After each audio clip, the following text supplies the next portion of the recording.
Salutations, everyone. Here's my review on Captain America Civil War. Very, very, very good film. One of Marvel's best films ever.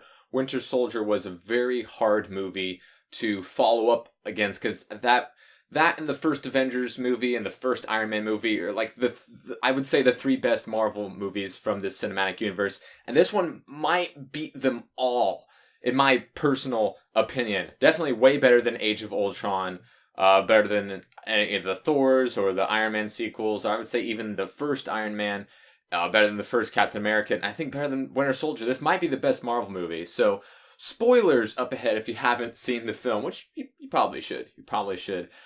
We are so far into the MCU. We are in Phase 3 right now. And this movie got me so excited for the Black Panther movie. I just want to see a movie of T'Challa just wrecking people. I mean, because his fight scenes were very, very cool and unique compared to the rest of the Marvel cast, just the way that he fought. And, you know, at the end credits of the movie, we had to see that they are in Wakanda. So it's like, is that where Captain is going to be operating from now? Or are they doing like a secret Avengers kind of thing? Because, you know, he broke everyone else out of the raft there at the end. And back at the base, you know, there's Tony and the Vision and, you know, crippled Rhodey. And who knows where Black Widow is. Maybe they're doing a Black Widow solo movie. We do know that there are talks about it within the Marvel Studios, but that's not on the schedule. You know, that's not on the docket. We don't know how it would fit into Phase 3.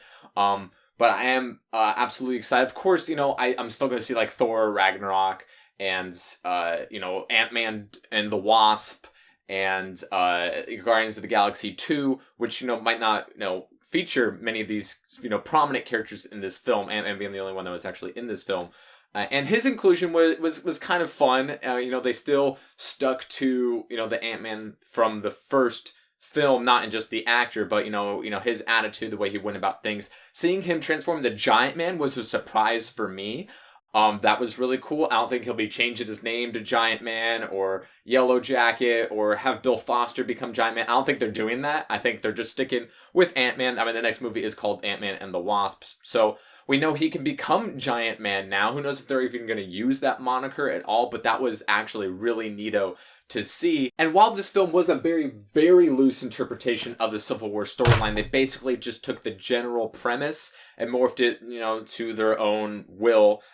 Because it was pretty obvious that Spider-Man was tacked on there at the end, and, you know, Black Panther was supposed to kind of fill that void. It was rather obvious from, you know, the initial team lineups that Black Widow was going to switch over to Captain's side. That seemed obvious, you know, before we even saw a trailer for this film, because it just makes sense. She's the one who has, like, the most interactions with Steve, and the fact that, you know, she would be fighting Hawkeye, none of that made sense, and we got to see her, you know, tase T'Challa there so that Bucky and Captain can fly away on the Quinjet. So, you know, she picked the right moment to do it. And that was a fantastic fight scene at the airport. A lot of people have been talking about it for quite some time. Very, very cool. I'm glad the length that they decided to do it.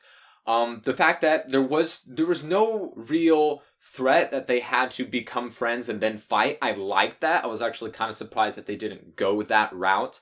The fact that we have Crossbones at the beginning to set up Scarlet Witch, you know, throwing him in his self-detonation process into this building, which killed these Wakandans, a bunch of other people. That's kind of their own way of having the mutant explosion in Stamford, Connecticut, in the graphic novel, which started the registration process. This was, you know, kind of the final straw with this bomb going off due to one of the heroes, and this one has established one, you know, not necessarily a new one. She is a little green, but quite very powerful, and no one really brought up that she saved more lives than they lost, because otherwise this mega virus would have been out there and Crossbones would have exploded and killed a bunch of people on the ground instead of in the air, and one of them might have been Captain America, you know, if he didn't survive, he didn't have his shield up or what have you, and at least done a lot of damage and killed a lot more people.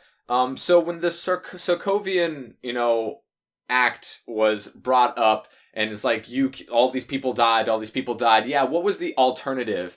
The Avengers, let's see, if they did nothing, world's destroyed. I think that's a fair trade. Let's see, if they didn't interfere in, Sokovia, let's see, world's destroyed, damn, okay, so, instead of, maybe a few dozens of people, it would have been, a few billions, so I think that was a good trade-off, and no one really mentioned that, and it's like, what do you want us to do? Yeah, some people are going to die, but we saved the goddamn world, and here we stopped a mega virus from being, stolen and dropped who knows where with whatever Crossbones and his cronies were doing. And some people died in an explosion because of this dude had a freaking Allah Akbar, chest on and decided to blow himself up. So that took Crossbones completely out of the picture, and it didn't look like he was, working for any other sort of other figure or organization. And we know that Baron Zemo was going to be the other villain in this film, and he was, once again, very, very different from the comics. A very nuanced character and performance. He wasn't really after world domination. He just wanted, a little bit of revenge of what happened in Sokovia, where his wife and kid died, by turning the Avengers against each other, because he knew he wasn't strong enough to, to kill. He didn't have the resources or the power or the means to do anything about it. And they kind of threw us for a loop by him killing those other Winter Soldiers. And that was just, a way to lure them so that but how did he know that Tony was going to be there so that he could fight Winter Soldier and then Captain America has to step in? That was a little suspect when it comes to bad guy plans. It wasn't your typical, get captured on purpose and have all these things set in perfect motion that are timed perfectly. But it was a little too perfect for, the way that ended up. He didn't really have an end goal past that. You saw at the end he tried to kill himself, and then T'Challa stopped him, seeing, what revenge, got him towards, and that made him realize, how he was being, motivated by revenge because of what he thought Winter Soldier did by killing his father at that building in Berlin. So, it was an interesting take on good old, Hamlet Zemo. So, that was, I didn't know what direction they were going to go. I didn't see the purple, face and turtleneck coming out anytime soon. But it was interesting to see one guy making that kind of impact. But it was very, very specific to the situation. And he kind of needed everything to go perfect. And it kind of did for him. But that it didn't make him like a menacing or a powerful or a scary villain. But that's not what we needed this movie for. The central conflict really was, Team Cap versus Team Iron Man. That's what I think a lot of people wanted and hoped, and I didn't suspect the end to be the way that it ended. We knew there was no way that things were going to be jolly all good times at the end. So I like how they ended it with, Tony wasn't a big of a bad guy as he was in the comics, where he's just clearly in the wrong. Here, he seemed a little bit more conflicted in what he wanted, and he came around at the end when he saw that Bucky was being set up for all of this, but then he still let his rage, get the better of him, and then for some reason Captain America leaves his shield with him. I don't know. He is in Wakanda, so maybe he gets a new one made out of vibranium there. I don't know. And the whole thing about his parents being killed by Winter Soldier, I thought that the audience was supposed to already understand that. When we saw Bucky's first flashback, I was like, oh, so this is where we're going to show him killing the Starks. It just seemed obvious to me. I didn't even think that we weren't supposed to know. It was just like, oh, so this is where he shows him killing the Starks. But then they cut away. So I was like, oh, maybe they'll show it again. And then they eventually do at the end. And it's supposed to be like a reveal. But it's like, who didn't see that coming? They're the only people that we know gets killed, in the past, and we haven't shown any reason to think otherwise. So yeah, he killed the Starks and took some blood vials. So that was, whatever. So while the storyline wasn't, what I wanted from the comics, because the fact that they got Spider-Man so late, because they can't use the mutants to start everything off, and then have the Fantastic Four and Doctor Strange, just being on the sidelines of things because he could end it all if he wanted. and we didn't have, the conflict with Reed and Sue, and we didn't have that because they don't have all those properties. That's understandable. But then the fact that they get Spider-Man late, it was obviously tacked on there at the end, in production, but it was nice to see his inclusion. Now, when it comes to people's reactions to Tom Holland's Spider-Man, boy, you guys need to slow the fuck down. He had just a few minutes of screen time. Most of it was as Peter Parker.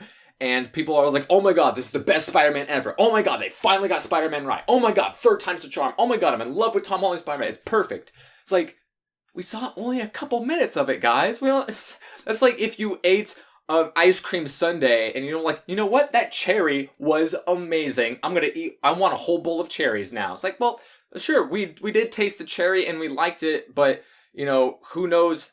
It was just a small taste. It was just a small taste, guys. It wasn't the banana or the ice cream or the hot fudge. It was just the cherry on top was, Spider-Man's inclusion. And while, yeah, sure, it was good, it wasn't phenomenal, and it doesn't, make it seem like a whole bowl of cherries is the right way to go. Maybe it is. Maybe that's just a whole bowl of nice maraschino or, Mount Rainier cherries. We don't know. That weird metaphor, I know. But the fact is, we only saw a few minutes of him, and he didn't do anything particularly amazing or new for Spider-Man to do. And they're like, oh my gosh, he's the perfect Spider-Man.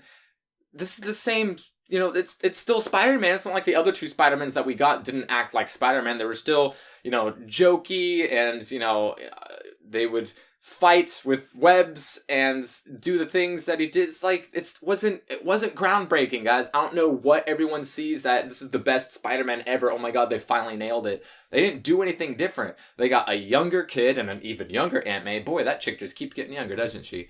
And, so that's the only thing that was really different about the Spider-Man, was the fact that he was easily the youngest of the three of Tobey Maguire and Andrew Garfield. Tom Holland is the youngest one and easily the youngest looking one. So that was really the only main difference that they made.